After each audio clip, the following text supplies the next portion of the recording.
tiene la palabra. Muchísimas gracias por estar aquí. Muchísimas gracias. ¿No? Ahí está. Muchísimas gracias a los compañeros de Daniel. Gracias, Dani. Gracias, Daniel. Y bueno, pues, primeramente, muy buenas tardes a todas y a todos, hermanos indígenas, y a todos los asistentes a este evento en el marco de la sexta fiesta de las culturas indígenas, pueblos y barrios originarios de la Ciudad de México 2019. Asimismo, bueno, pues esperamos que todas sean bienvenidos a esta conferencia. El día de hoy se está llevando a cabo en diversas actividades en la sexta fiesta, diferentes actividades, y bueno, por lo mismo hoy aquí lo que nos congrega a esta hora en este círculo de los saberes es la conferencia magistral con el tema Perspectiva actual de los pueblos y barrios originarios y comunidades indígenas residentes de la Ciudad de México, impartida por el doctor Fluvio Hugo Guerra. Les pedimos tomen por favor y se pongan cómodos lugares. Todavía por ahí vemos algunos espacios desocupados. Si gusta pasar la gente que esté por allá, a todos los asistentes, a todas las asistentes, hay espacio todavía. Y bueno, permítanme presentar a nuestro expositor. El doctor Fluvio Hugo Guerra, en cuestión académica, cuenta con licenciatura en Economía, licenciatura en Derecho, es doctorante en Administración y Políticas Públicas. Asimismo, es docente a nivel universitario de licenciatura y maestría. Cuenta con varias publicaciones sobre sociología, economía, filosofía, derecho. Ha impartido diversos talleres y cursos sobre derechos humanos, indígenas, laborales y de género en universidades, organismos públicos, sindicatos y organizaciones sociales. En el ámbito laboral, ha colaborado en el gobierno del Distrito Federal, en la Secretaría de Finanzas, en la Secretaría de Trabajo y Fomento al Empleo, en el Instituto de Verificación Administrativa. Además, colaboró como asesor parlamentario en la Comisión de Asuntos Indígenas de la Honorable Cámara de Diputados. Es asesor jurídico de la Asociación de Pilotos de México, asimismo de la Coordinadora Nacional de Trabajadores de la Educación del Movimiento Indígena Ricardo Flores Magón. Además asistió como consultor a diversas cooperativas de mujeres trabajadoras e indígenas y asociaciones civiles en pro de los derechos humanos. Bueno, pues demos entonces pauta, ¿no?, inicio a esta conferencia. Buenas tardes a todos, hermanos, hermanas indígenas, poblaciones de pueblos y barrios originarios. Sean bienvenidos a esta sexta fiesta. Esta fiesta es muy importante para toda la Ciudad de México porque con esta fiesta demostramos que realmente la Ciudad de México es pluricultural. Existen muchas culturas dentro de la ciudad y es lo que les vamos a tratar de platicar ahorita en un ratito. Primero que nada quiero agradecer el espacio a las comisiones de los compañeros indígenas que organizaron la fiesta.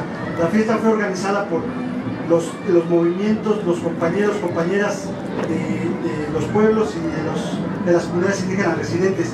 Entonces, para estas comisiones que hicieron posible tener este espacio, por favor, si pide un aplauso para todos los que trabajaron en este esfuerzo.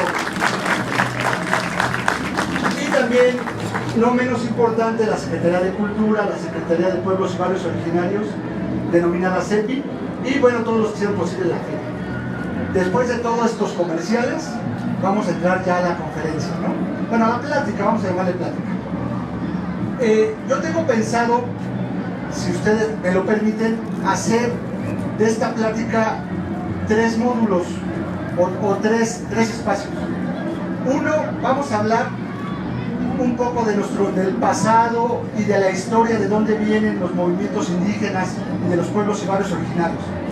El segundo sería el presente, cómo estamos ahorita, qué necesitamos, hacia dónde vamos. Y lo más, y como dice el tema de la conferencia, hacia dónde vamos, cuál es el futuro o qué es lo que esperamos, ¿no? Entonces, ahí lo que yo sí les voy a pedir a todos los asistentes, que si pueden participar, les damos la palabra, alzan la mano y con toda la confianza. quiero que esto lo vean como una plática, ¿no? No tanto una conferencia, sino una plática para que nos enriquezcamos todos y podamos participar y sea entendible para todos, ¿vale? Bueno, como ustedes saben, a lo largo de la historia, y no me quiero ir muy atrás, pero a lo largo de la historia, los pueblos y las comunidades indígenas han sido, vamos a decirlo así por una palabra más o menos educada, discriminados o excluidos del desarrollo nacional, ¿vale? Ellos, a través de la colonia, se les marginó, se les esclavizó y se dio prioridad a un proyecto nacional que llamamos México, ¿vale? En la independencia, los que hicieron los líderes de la independencia, para decirlo así, fueron personas mestizas, personas criollas.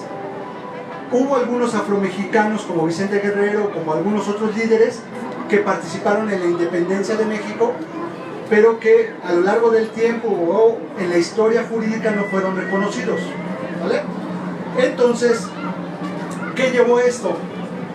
Que las necesidades, los planteamientos y la vida propia de las comunidades indígenas no estuviera reconocida en el nuevo país que fue México. Recordemos también que esas comunidades indígenas ya estaban antes incluso de la llegada de los españoles. Tenían su propia cosmovisión, su propia forma de vida, su propia alimentación, su propia cultura, su música, sus tradiciones. Entonces, quiero que ustedes hagan un ejercicio de imaginación y es como si ahorita, y se va a oír como de risa, pero es la realidad. Es como si ahorita llegaran unos aliens y nos pusieran su cultura a nosotros que ya estamos aquí. Así vivieron los pueblos indígenas ese choque de culturas, porque ellos ya tenían su desarrollo cultural y llegaron unas gentes extrañas a decirles que todo lo que hacían o estaba mal, o eran salvajes, o no correspondía al mundo occidental que se conocía en Europa. Entonces, les digo, a lo mejor es como de broma, pero es como si llegaran unos extraterrestres y nos impusieran su cultura. Incluso nos impusieran su lengua también, su idioma. Bueno, entonces, en toda esta lucha social, los pueblos indígenas siempre estuvieron participando en la independencia de México, pero no se vio reflejado en las constituciones que surgieron del movimiento de independencia. ¿Estamos de acuerdo? Se quería homologar un solo país y también ahí es entendible porque como es un nuevo país teníamos que tener la famosa unidad nacional, ¿no? La identidad de mexicanos, no existían los mexicanos, existía la Nueva España. Entonces tener una unidad nacional y ahí es entendible que a lo mejor no podíamos dar ese paso para la pluriculturalidad de los pueblos indígenas. Bueno, después vinieron los movimientos de la Reforma, ¿no? Los movimientos de la Reforma, donde paradójicamente fueron encabezados por un indígena, por Benito Juárez, un indígena zapoteco de la Sierra Norte de Oaxaca. Pero en la Constitución de 1857, que fue fruto de esa guerra de reforma, tampoco se le da un reconocimiento explícito a los pueblos indígenas, sino se sigue hablando de la unidad nacional, ¿vale? Vamos a decirlo así, de los mexicanos en general.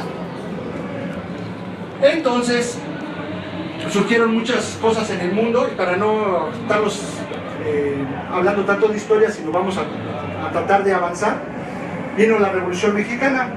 La Revolución Mexicana, la mayoría de las poblaciones, me atrevo a decir sureñas y norteñas, fueron poblaciones indígenas. Incluso ustedes saben el legado de Zapata, de Francisco Villa. Las poblaciones indígenas participaron activamente en la Revolución Mexicana. Ahí solamente en la Constitución de 1917, que fue el fruto de la Revolución Mexicana, se les dio alguna mención para que recuperaran sus tierras, para que las tierras que tenían las haciendas, los hacendados, a los indígenas se les fueran devueltas. La famosa lucha zapatista, de la tierra es de que la trabaja, ¿vale? Pero surgió un ente político, vamos a decirlo así, que trató de homologar a todos los mexicanos. No sé si ustedes saben cuál fue ese ente político después de la revolución que surgió para homologar a todos los mexicanos. ¿Quién cree que surgió después de la Revolución Mexicana? que nos dijo que así era México. ¿No tienen idea? ¿No? ¿Cómo? El partido, lo que era el PRI, el Partido Nacional Revolucionario. Acuérdense que el PRI surgió para homologar a todos los mexicanos, ¿no? Había obreros, campesinos, ¿no? Un proyecto nacional. Bueno, pero curiosamente no estaban contemplados los indígenas. Estaban todos, pero no los indígenas, ¿vale? Entonces, incluso en las leyes se hablaba de que la lengua que se hablaba en el país era el español. No había otras lenguas. La lengua oficial era el español, ¿vale? Entonces, ¿qué lleva eso? Que todas las personas que hablaban mixteco, zapoteco, náhuatl, etcétera, etcétera, incluso se les llamaba dialectos. Les decían que era un dialecto. ¿Saben de dónde viene esa palabra de dialecto? O no tienen tampoco idea, ¿no? Dialecto es despectivo, es como se comunican los animales.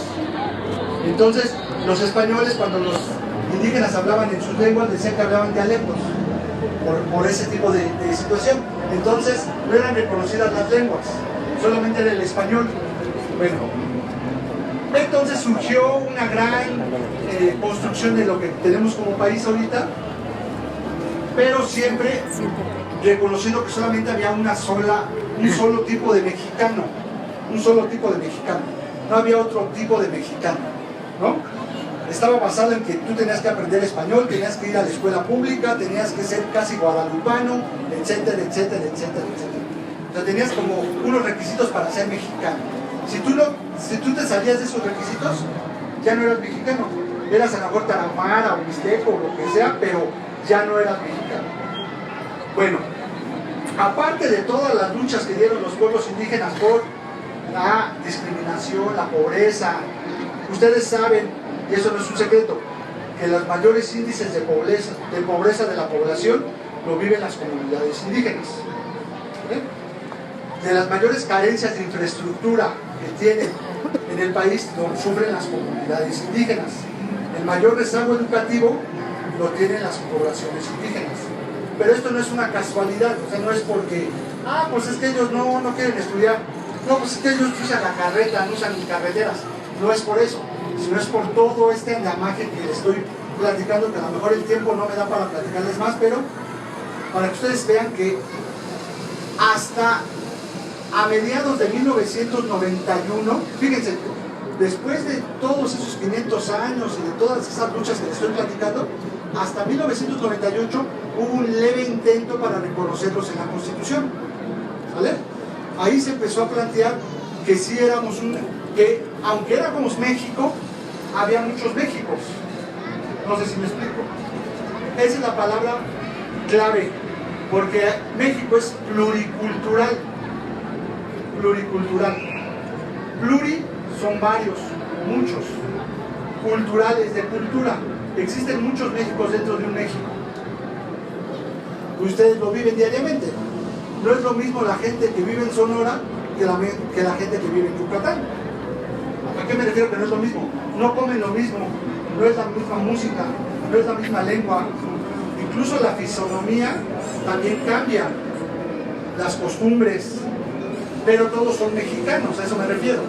Es un México dentro de varios Méxicos.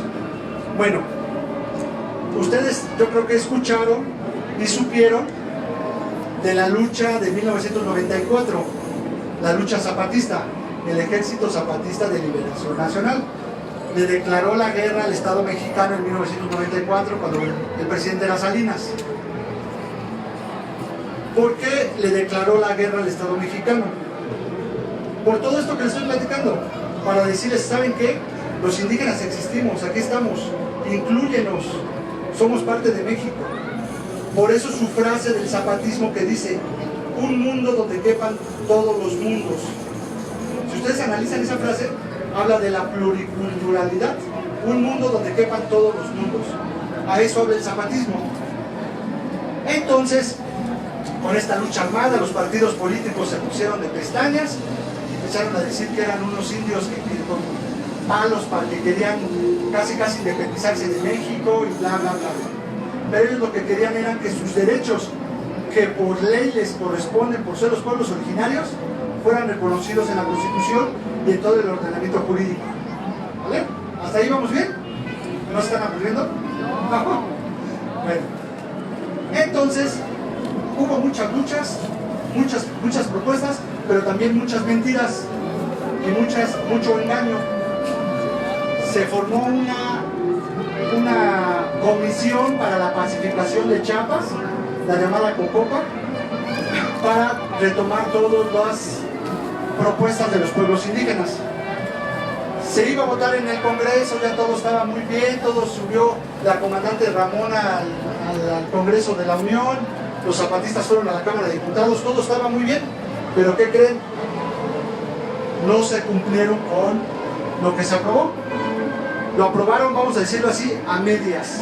Los partidos políticos en esa época lo aprobaron a medias. Te reconozco, pero no te reconozco. Y ahorita lo vamos a ver por qué. Pusieron cosas en la Constitución que sí se habla de pueblos indígenas, pero no les da totalmente el reconocimiento como debería tener cualquier otro mexicano. Entonces, si me permiten, voy a leer, más bien que me ayude alguien a leer.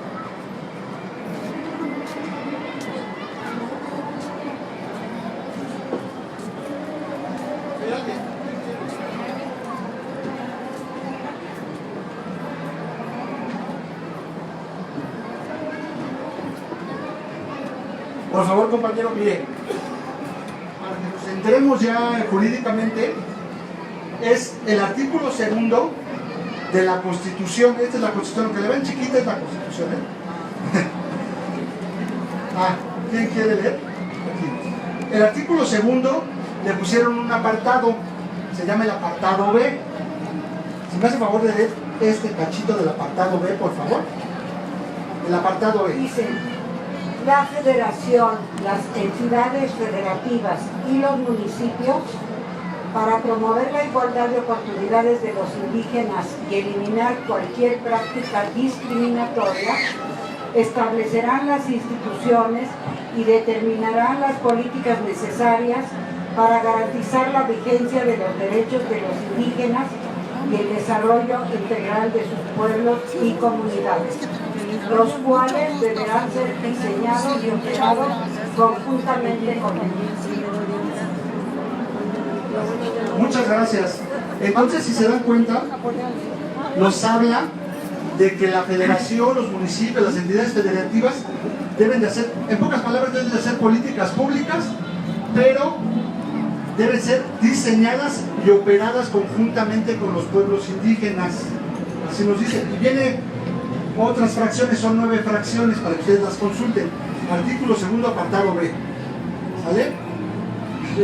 Entonces, ahí nos dice que sí voy a, como gobierno, como Estado, voy a hacer cosas o políticas públicas, pero primero debo de consultar a los pueblos indígenas qué quieren, qué necesitan, hacia dónde van, cuál es su cosmovisión, cuál es su futuro, cuál es su pasado. No solamente imponer la idea, como lo vimos antes, de que si tú no haces esto no eres mexicano. No, aquí se abre la posibilidad de decir, bueno, tú tienes otra visión de ver a México, a ver, cuéntamela y vamos a hacer gobierno juntos. Así dice la Constitución. Bueno, hasta ahorita es lo que tenemos,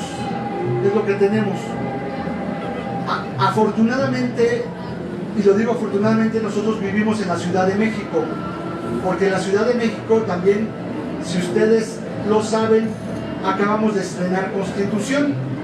Antes no éramos reconocidos como un Estado, éramos el Distrito Federal, teníamos un regente, no podíamos votar, etcétera, etcétera, etcétera, ¿no? Ustedes ya saben que el Distrito Federal cambió su estatus jurídico. Entonces, se creó una Constitución de la Ciudad de México. En esa Constitución de la Ciudad de México, me atrevo a decir que es una de las más avanzadas de Latinoamérica. Pone derechos específicos para los pueblos indígenas, para los pueblos y barrios. En particular, nos habla de una ciudad pluricultural, plurilingüe y pluriétnica. Plurilingüe es que se hablan muchas lenguas. ¿Alguien sabe cuántas lenguas hablan aquí en la Ciudad de México, aparte del español? ¿Cuántas? Más de 50. Bueno, ese es en el país, 68 lenguas tenemos en el país. En la Ciudad de México se hablan más de 50. Así es. Más de 50 lenguas se hablan aquí en la Ciudad de México. Aparte, tenemos representantes de casi 55 pueblos indígenas. Hay mixtecos, mazahuas, yaquis, etc. También, como yo se les decía, es pluricultural. Hay muchas partes de la ciudad que tienen sus propias costumbres y tradiciones. Y ahí es donde entran los pueblos y barrios originarios. ¿Vale? Ahí es donde entran los pueblos y barrios originarios. ¿Qué quiere decir eso de pueblos y barrios originarios? ¿No? Porque si yo soy una persona que nunca he conocido el tema, y a mí me hablan de mi barrio, pues yo creo que es mi colonia. ¿No? El barrio es mi colonia, el lugar donde vivo, donde hago mi vida. Pero esa palabrita de originarios nos da la oportunidad de ampliar los derechos. Un pueblo y un barrio originario quiere decir que son aquellos asentamientos territoriales donde todavía conservan sus tradiciones, su cultura, sus costumbres, su forma de organización, su forma de seguridad, su justicia, ¿vale? Su método de elección. Son aquellos asentamientos que han sobrevivido a los pasos del tiempo, incluso en la colonia, en la conquista. Tenemos pueblos o barrios originarios en la ciudad que ya existían y siguen existiendo, ¿vale? Existen y siguen existiendo a pesar de la conquista y de todo esto que les platicamos en la primera parte. Entonces, esos pueblos y barrios originarios en la Constitución de la Ciudad de México tienen derechos. Hay 3 artículos que sí me gustaría que cuando tengan tiempo los lean y los vean, que hablan de esto que les estoy diciendo en la Constitución de la Ciudad de México. Es el 57, 58 y 59. Ahí nos habla claramente de qué es un pueblo y barrio originario, cuáles son sus derechos y qué le puede ayudar, qué le puede aportar a la ciudad. ¿Ok? Bueno, y también nos habla de una cosa muy importante. ¿Alguien sabe cuál es la ley máxima de México? La ley máxima de México, ¿cuál es? ¿Cuál? La Constitución política, la chiquita que les enseñé, esa es nuestra ley máxima, ¿no? Pero también hubo una reforma a la Constitución, y ahorita les voy a platicar por qué rápido. México es uno de los países que más ha firmado tratados internacionales, ¿no? Hay leyes internacionales, permítame decirlo así, leyes internacionales que se llaman tratados internacionales. Y México ha firmado muchos de esos tratados en materia de lo que ustedes quieran pensar, de trata de personas, de materia laboral, de pueblos indígenas, etcétera, etcétera. Entonces la Constitución ahora nos dice, hubo una reforma en el 2011 que dice que la máxima ley del país es la Constitución, como bien lo menciona, pero también los tratados internacionales que estén firmados por el país. Entonces, antes la Constitución estaba, vamos a decirlo, en la pirámide, era lo máximo. Ahora con la reforma del 2011 está la Constitución y los tratados internacionales a la par. Están igual. Entonces, eso da pie a que todos los tratados que sean ratificados y firmados por México tengan vigencia, sean la ley máxima. Y dentro de esos tratados hay muchos para los pueblos indígenas. Hay muchos que han firmado por los pueblos indígenas. El más famoso es el tratado número 169 de la Organización Internacional del Trabajo. 169 de la OIT. Es el más famoso. Es un tratado internacional. Ese tratado nos habla de la consulta. De la consulta. Que todo lo que tenga que ver con los pueblos originarios tienen que ser consultados antes de hacer cualquier cosa. Hablo de los gobiernos. Si un gobierno quiere hacer una carretera, tiene que consultar a los pueblos originarios. Si un gobierno quiere hacer el Tren Maya, tiene que consultar a los pueblos originarios. Si un gobierno quiere hacer, etcétera, etcétera, etcétera, tiene que consultar a los pueblos originarios si están en su territorio. Ojo, si están en su territorio. ¿Vale? Bueno, ¿esto a qué va? Que como ven, hay muchas leyes que protegen a los pueblos y barrios originarios. Y eso se oye muy bonito. Ya vamos a pasar a la última parte y creo que lo más interesante. Se oye muy bonito y todo esto que les estoy platicando, dicen, no, pues está casi nos protege mucho, pues ya estamos muy bien. Pero ahora lo más difícil, ¿cómo se aterriza eso? ¿En qué nos beneficia? Si yo veo que firman tratados y hacen leyes y seguimos igual, ¿no? Esa es una realidad. ¿Para qué me sirve tener así miles de leyes si seguimos igual, seguimos exigiendo nuestros derechos, siguiendo peleando por eso? Entonces, aquí es donde les voy a platicar en dónde estamos y hacia dónde vamos, ¿no? Bueno, no sé si hasta ahí hay alguna pregunta, algún comentario.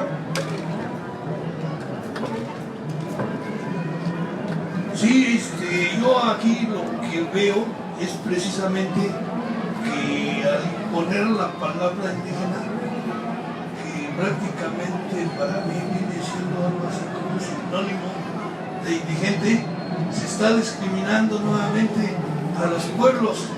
¿Por qué? Porque todos los pueblos tenemos identidad propia: el otomí, el mixteco, el zapoteco, el mije, y etcétera, ¿no? O sea, esto como ejemplo. Entonces yo siento que están imponiendo nuevamente la discriminación, y en cuanto a los tratados internacionales, prácticamente están imponiendo el que los pueblos originarios no puedan hacer uso de sus recursos. Que si me dan una concesión, ejemplo, a la minera que acaba de contaminar el agua, o sea, ¿qué onda, no? Eso es lo que precisamente yo me enfoco. Y muchísimas gracias por permitirme y prestarme. Gracias. Esto que comenta, perdón, ¿su nombre? El señor Justino. Justino Lorenzana. El señor Justino es muy importante. Es cierto, y todavía esto está en debate, ¿eh? Todavía esto estamos debatiendo en eso. Es cierto que la palabra indígena como per se, o sea, como indígena, incluso no quiero decir de discriminatorio, pero es una imposición. Es una imposición de las castas españolas que llegaron, que llamaron indígenas por el mismo trato que se les dio. Ajá. De ahí viene la acepción de esto, o sea, es un poco discriminatorio, vamos a decirlo así. Y toda la política indigenista que se ha hecho del país, toda la política indigenista, permítame decirlo así, se ha hecho por no indígenas. No sé si me explico. La política indigenista se ha hecho por no indígenas. Un paso más allá de esta política sería el indianismo, que a lo mejor me estoy adelantando. El indianismo es política hecha para indígenas por indígenas. No sé si me explico. Eso ya sería un paso superior, que es lo que estamos viendo ahora. Queremos políticas para indígenas, pero hechas para los pueblos, por los pueblos realmente, no por una persona que venga y diga, yo, ¿sabes qué? Es que allá en Canadá los indígenas son allí y aquí va a funcionar. Eso no puede ser ya, porque es una política que en su momento funcionó, como se lo estoy platicando. Pero ahorita lo que dan las leyes es que para cualquier otro tipo de cosas nos deben de consultar, ¿vale? Todo el andamiaje que habla del artículo 59 de la Constitución de la Ciudad de México nos deben de consultar. Pero a lo que voy, ahorita, actualmente, se están discutiendo dos cosas muy importantes.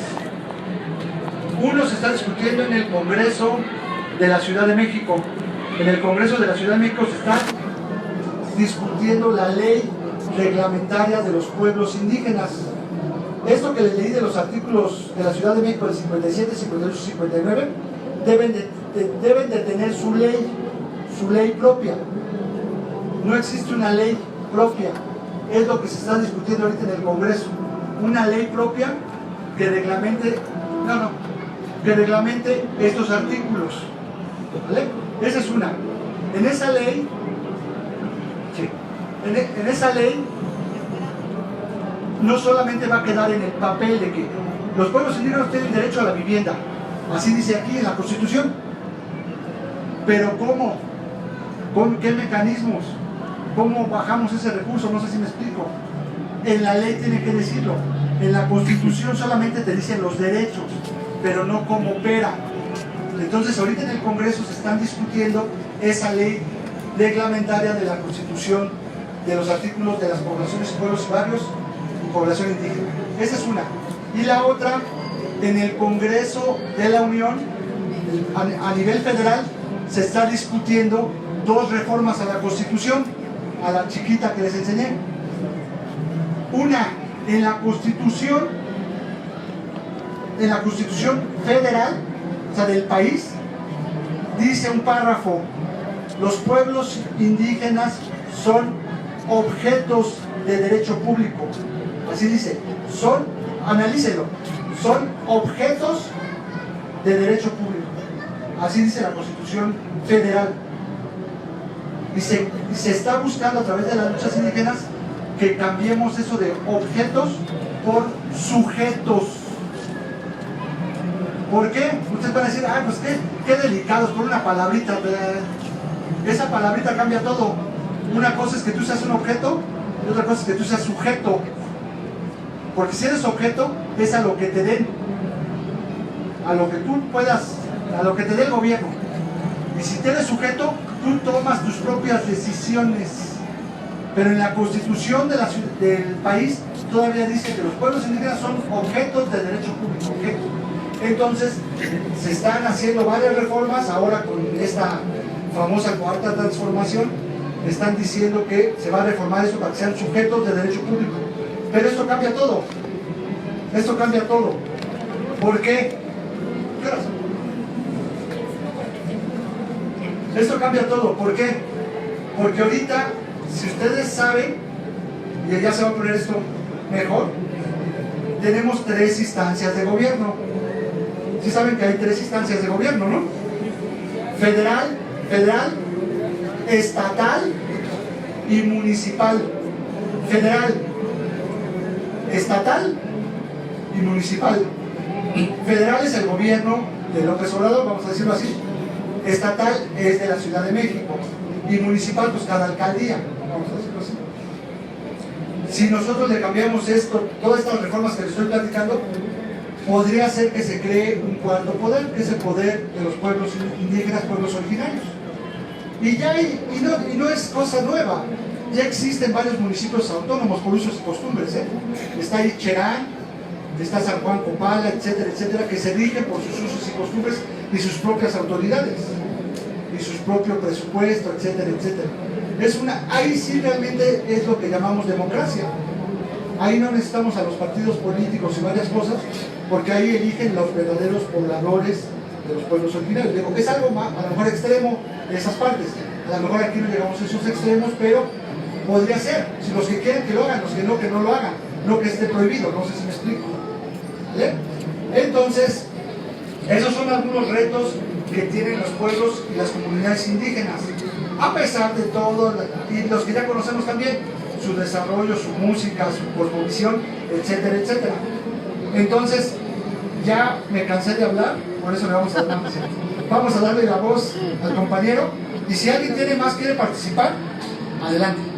Buenas tardes, mi nombre es Raúl Hernández Tapia y pues yo creo que tus comentarios a mí en lo personal como que pues hablas de la política de las personas, pero o sea, el tono, el timbre de pronunciar así como que indígenas, pues yo creo que pues todos somos, porque pues, la verdad pues es la herencia que nos dejaron nuestros ancestros, nuestros bisabuelos, abuelos, padres, y de una que otra manera pues tenemos sangre azteca, vaya.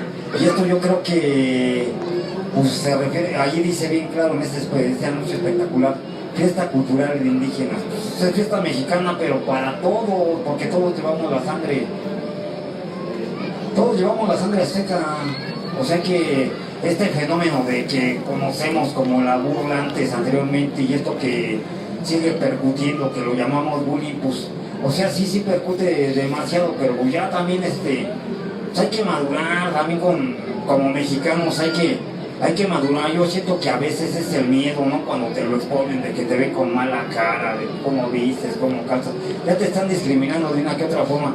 Pero yo me he notado de esas personas que te ven y te discriminan, pues lo hacen como con miedo. Es el miedo, parte de ellos, parte del miedo es como un miedo combinado con, ahora sí que con ego. Pero pues yo luego me hago preguntas, ¿no? Porque pues yo en lo particular pues he sido discriminado, ¿no? Yo soy del estado de Jalisco y no me considero de Peño, así de la capital. Pero o sea, yo como que no me engancho porque yo así vengo a pasear y veo estas carpas, estos pabellones, y sí me enorgullece porque pues aquí es donde descubro mi origen, mi identidad, la gente, y es donde quedo conforme. Digo, pues estas personas que me burlan no es más que ego, no es más que, ahora sí que ego y, ¿cómo te diré? Miedo de ellos mismos. O sea, pues indígenas no hay que equivocarnos, indígenas somos todos somos aztecas. O sea, yo te hablo de mí, pero yo sí lo digo con orgullo. Yo llevo la sangre azteca y quiero a México, la verdad, me siento orgulloso de ser mexicano. Gracias. Muchas gracias. Aquí tiene razón el compañero lo que menciona, haciendo una acotación ahí. Es lo mismo que le trato de explicarme.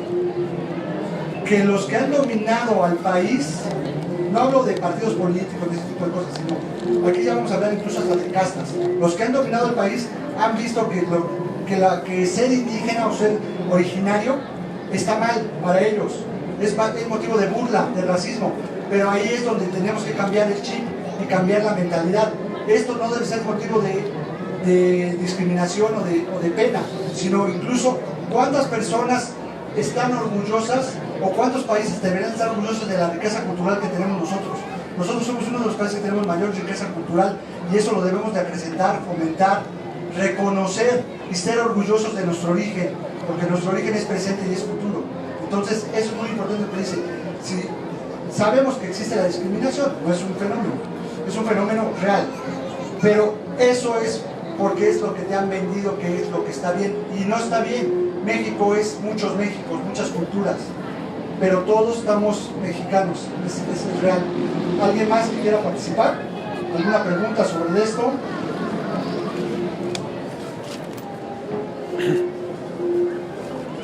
Pues ahorita que escucho, me da la idea de que nuestro discurso social está basado en la violencia.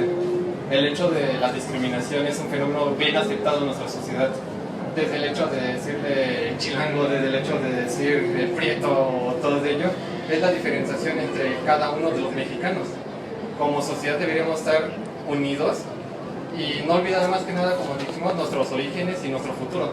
Porque no solo es ver el pasado, sino también ver nuestra sociedad, cómo está en el presente y cómo le va a hacer para construir el futuro. Toda la sociedad está basada en el discurso. Como mencionamos las cosas, tiene una consecuencia total. El hecho de decir indígenas es también una parte, en cierto, como discriminación, porque no somos indígenas, en todo caso somos indios, y no por ser de India, sino por ser una comunidad en la que hemos construido toda una cultura y hemos construido toda una ideología para poder vivir.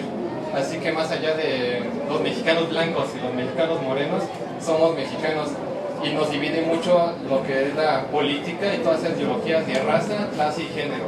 Porque también como mujeres y hombres somos iguales, como mexicanos y mexicanos somos iguales. Muchas gracias. Aquí nada más para aportar, si hay otra participación, nada más para aportar, también creo que, y no hay que dejarlo de más, y ya sería motivo de otra conferencia que me invitaran, hablar también de los valores que nos impone el capitalismo. El capitalismo nos pone un modelo a seguir. Rubio, alto, güero, rico, con carro, bla, bla, bla. El capitalismo también es un choque frontal contra nuestros pueblos originarios. Los pueblos originarios se basan en la solidaridad, en el tequio, en la ayuda mutua, en la comunidad. Y el capitalismo no, el capitalismo es el individualismo. Primero yo y después que gire el mundo. Entonces, todos esos valores capitalistas también nos han influido y han roto con la comunidad. ¿Alguna otra?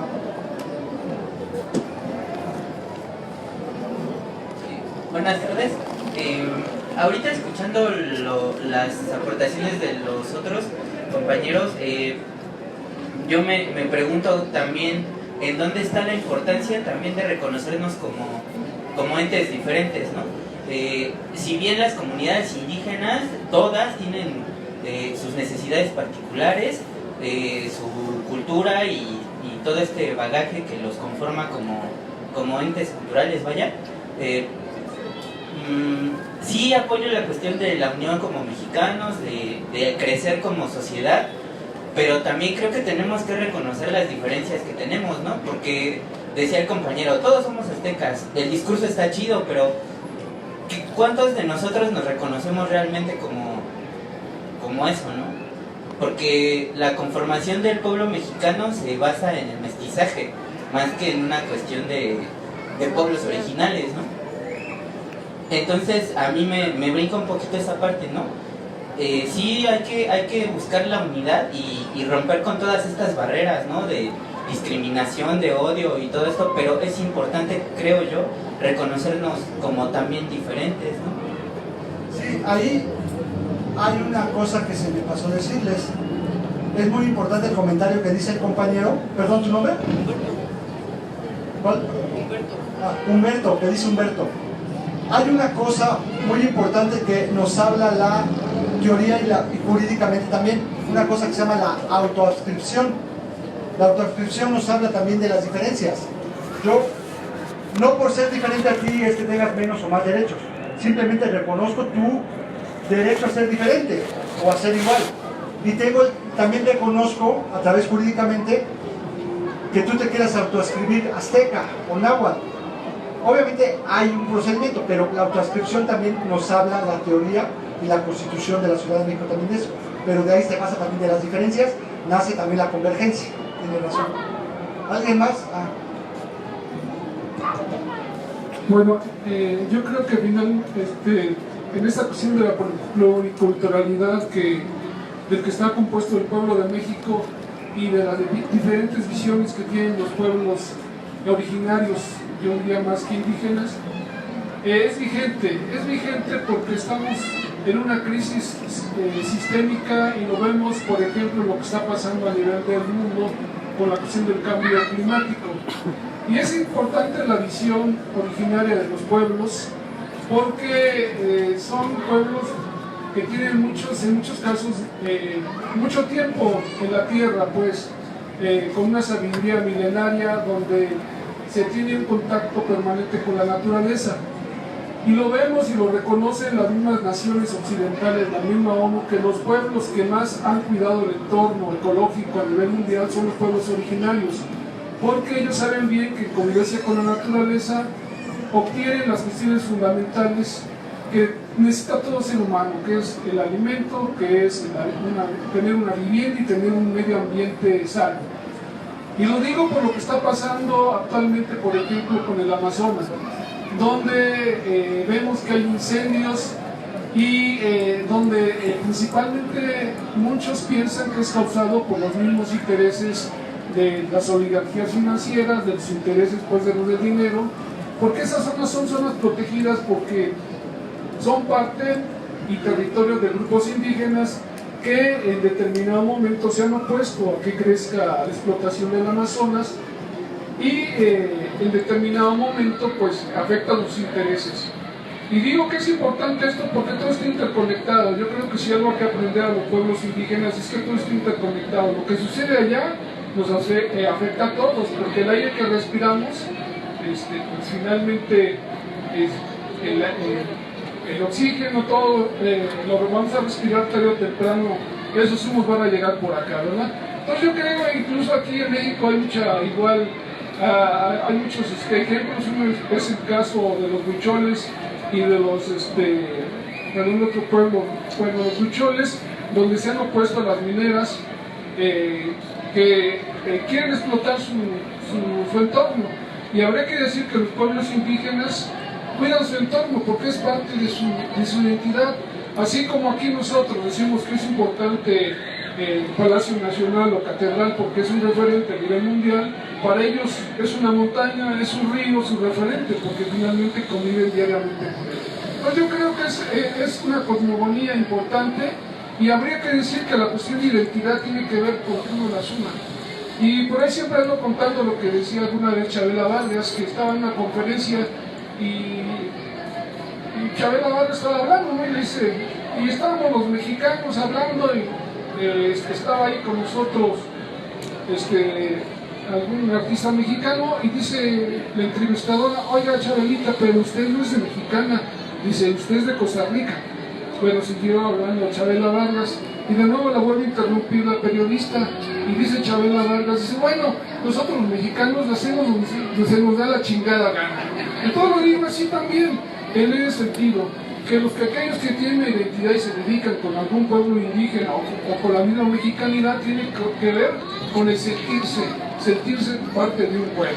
Y ustedes lo pueden ver, por ejemplo, aquellos que vienen de otras naciones y que se nacionalizan mexicanos, se identifican con uno, por eso adquieren esa nacionalidad. Entonces yo creo que aquí habría que beber de lo mejor de nuestros pueblos originarios, porque finalmente son visiones cosmogónicas y es tan vigente que, por ejemplo, gran parte de la sabiduría, y quiero primero irme hasta épocas milenarias, los pueblos más avanzados en la cuestión de astronomía, dentro de ellos estaban los pueblos originarios de México y dentro de ellos estaban los mayas, o sea, pueblos que crearon calendarios, pueblos que tuvieron la visión de estudiar el cosmos, el universo, y que crearon calendarios. Y también actualmente lo vemos, por ejemplo, con nuestros pueblos originarios en la cuestión de la medicina tradicional, pueblos que captaron la sabiduría de cierta manera en la cuestión de hierbas, de plantas, y de ahí obtienen medicamentos que finalmente las transnacionales han explotado. Entonces yo creo, compañeros, perdón que les diga es así, pero ciudadanos, que es necesario volver a rescatar nuestra identidad. Y ya hay pueblos que lo están haciendo porque saben que finalmente es el fundamento de todo Estado y de toda nación. Muchas gracias. Ahí nada más para hacer la acotación, y creo que ya vamos a ir cerrando. Los mayores guardianes de nuestra tierra son nuestros pueblos originarios. Ellos tienen un respeto irrestricto a la madre tierra, al aire, al agua, a los recursos naturales, que ahí yo vuelvo a insistir, es cuando chocan con estos intereses capitalistas, porque para los intereses capitalistas todo se vende y todo se compra, no importa que sea la vida. Entonces es un choque frontal con una cosmovisión de la famosa guardián de la tierra a otra visión que es compra y vende todo lo que puedas. Entonces los mayores protectores de nuestra tierra son nuestros pueblos originarios. Bueno, no sé si hay alguna otra intervención.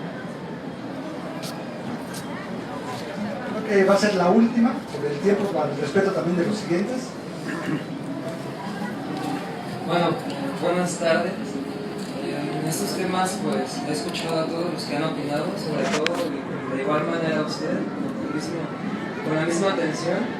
Y creo que después de lo que acaba de decir el señor hace unos momentos, creo que él habla de, más que nada, que en México estamos dentro de una patria chica, porque nuestra patria grande es Latinoamérica. Entonces, pues más que nada, traen temas políticos del poder como centralidad y el poder como alejado de los intereses del pueblo, que el pueblo realmente es el que tiene el poder y el pueblo es el que tiene la fuerza para cambiar las cosas, y muchas veces gracias a poderes ilegítimos que se vuelven ilegítimos gracias a que se desconsensan del pueblo, olvidan más que los valores formales, que son efímeros, no tienen tanta gracia, yo creo que de valores materiales en cuanto a la afirmación de lo que es la vida.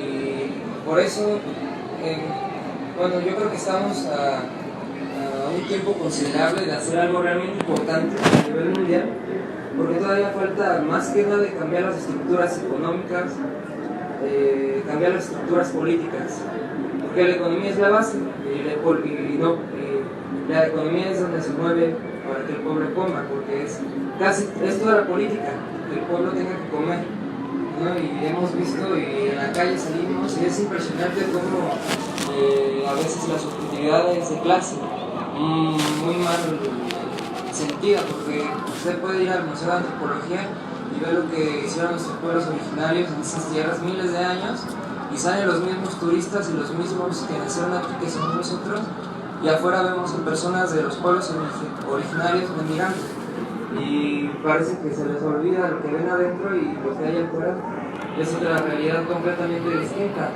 Pero es por eso mismo, porque existe todavía una subjetividad individual y no una subjetividad comunitaria, de ver a todos por el todos, aunque comúnmente no necesitemos del otro, necesitamos del otro.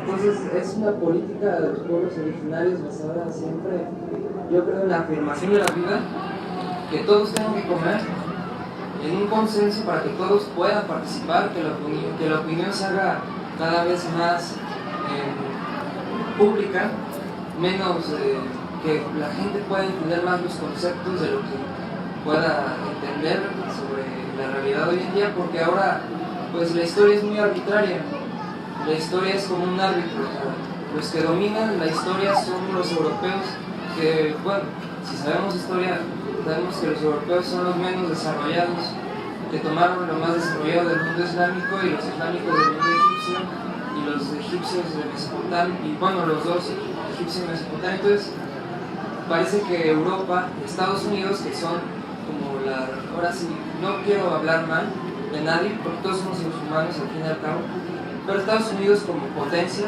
es una rémora de los europeos, que tienen esa mentalidad todavía conquistadora, con todo el respeto, siempre ha sido así.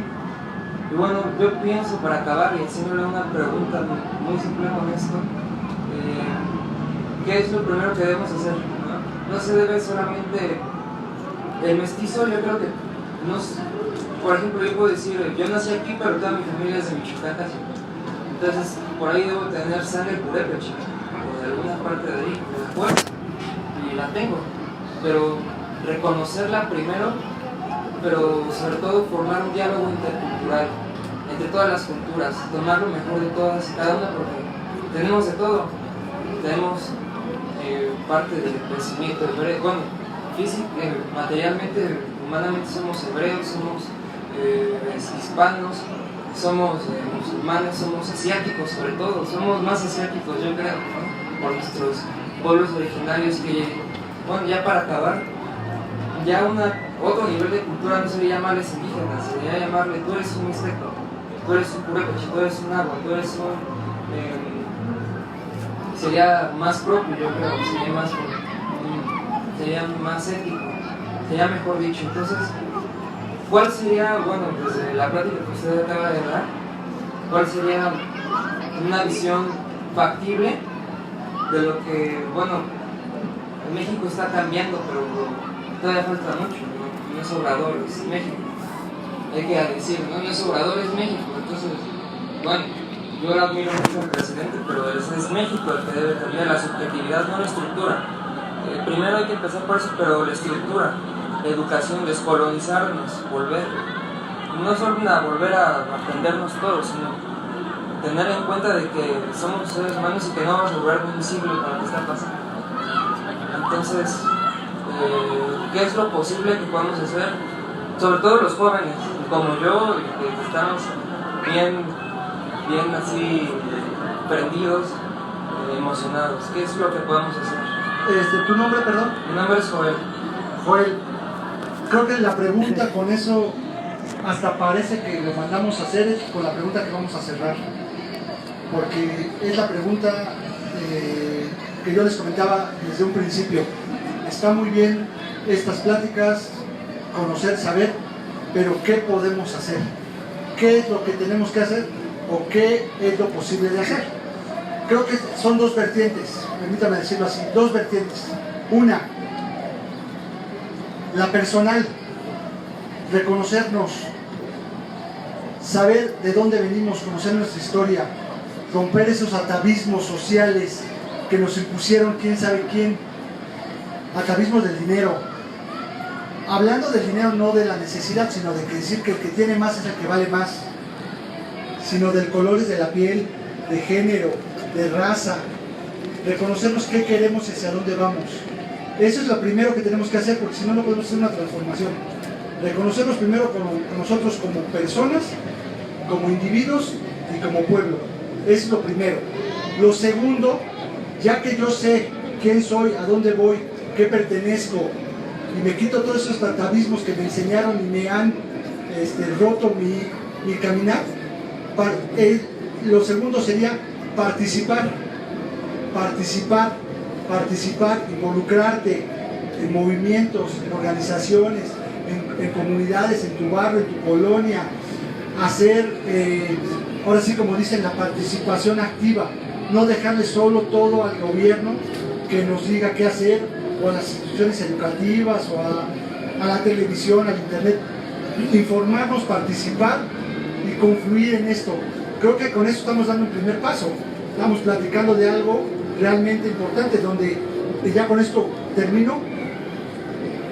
¿Una pregunta? Bueno, una pregunta.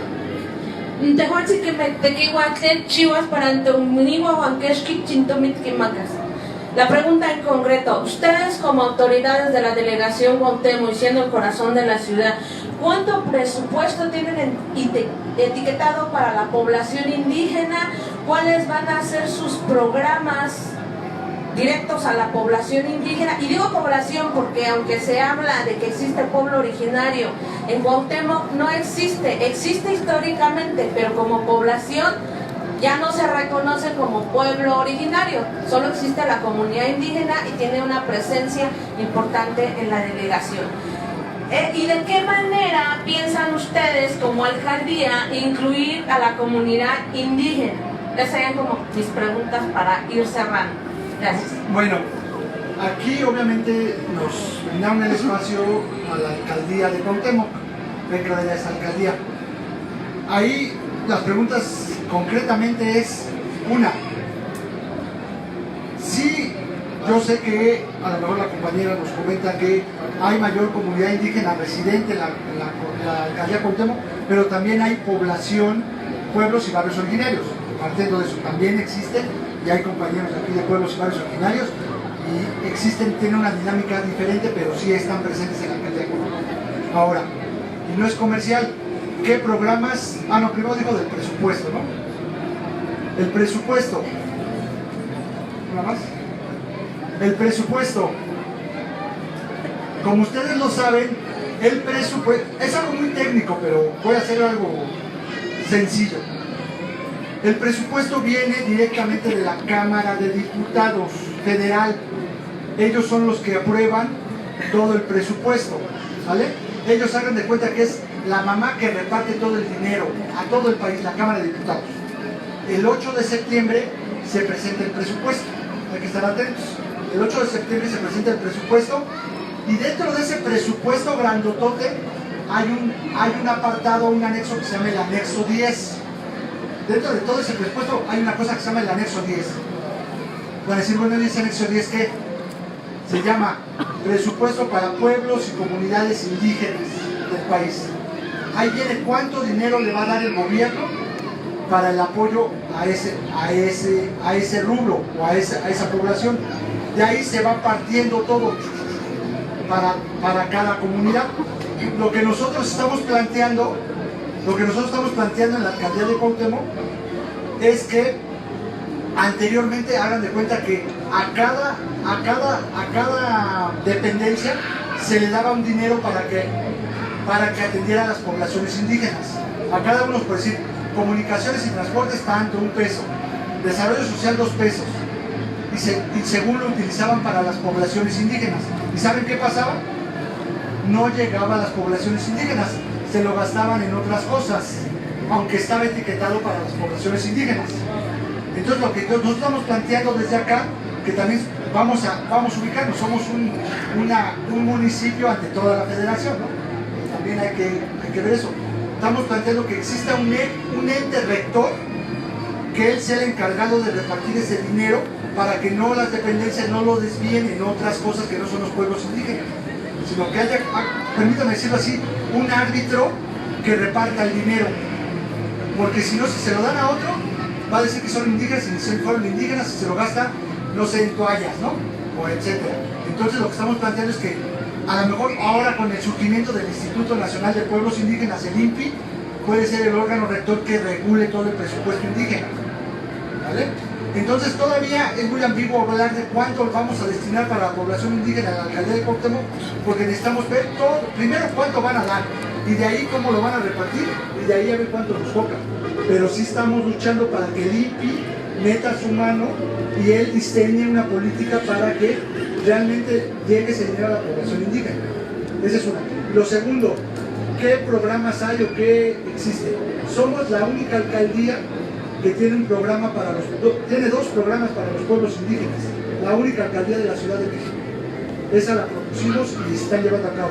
Uno es un programa de apoyo de rezago a las infancias indígenas. Se les da un apoyo, una beca a los niños indígenas para que sigan estudiando en las escuelas públicas de la alcaldía de Cuauhtémoc. Porque sabemos que los niños y niñas son las que dejan de estudiar, los ponen a vender dulces, ya no continúan sus estudios, etcétera, etcétera, por la necesidad. Entonces lo que queremos es, les damos una beca, pero aparte cada mes los estamos citando para que tengan consultas médicas, tengan cosas culturales, educativas, y ese dinero vemos que está funcionando, porque si un niño que no se le daba el dinero tenía desnutrición, a los 6 meses con ese dinero ya no debe de tener desnutrición, porque ese dinero se les da para esto. Se les dan un apoyo de 2,000 pesos mensuales, 2,000 pesos mensuales para que continúe sus estudios. Ese es uno. Y el otro se llama PASI, es un programa de cultura para las poblaciones indígenas, que son proyectos culturales indígenas. Se les apoya también para que hagan sus proyectos culturales. Entonces, creo que ya sería... no sé cómo vayamos de tiempo, porque tenemos otra presentación. Tenemos otra presentación. Sí, entonces... A ver, Silvia.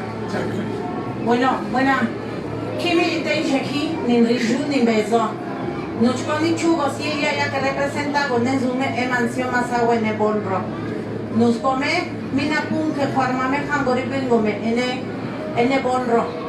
Como verán, les di un saludo en mi lengua materna, que es, mi nombre es Silvia de Jesús Maya, represento al grupo La Mansión Mazahua, radicada aquí en la Ciudad de México. Bonro quiere decir México, para nosotros los mazahuacos.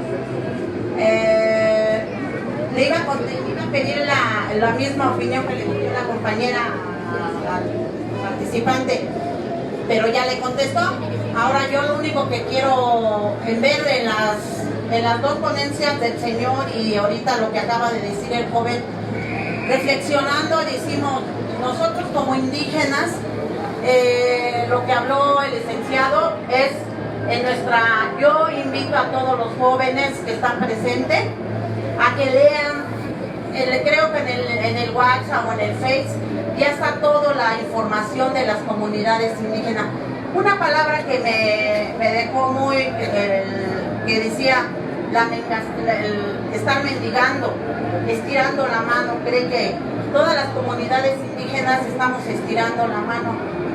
No, yo a las comunidades indígenas, a veces por no saber leer, a veces nos engañan el rosario que acaba de leer, que es la Constitución política de los derechos humanos, los tratados internacionales.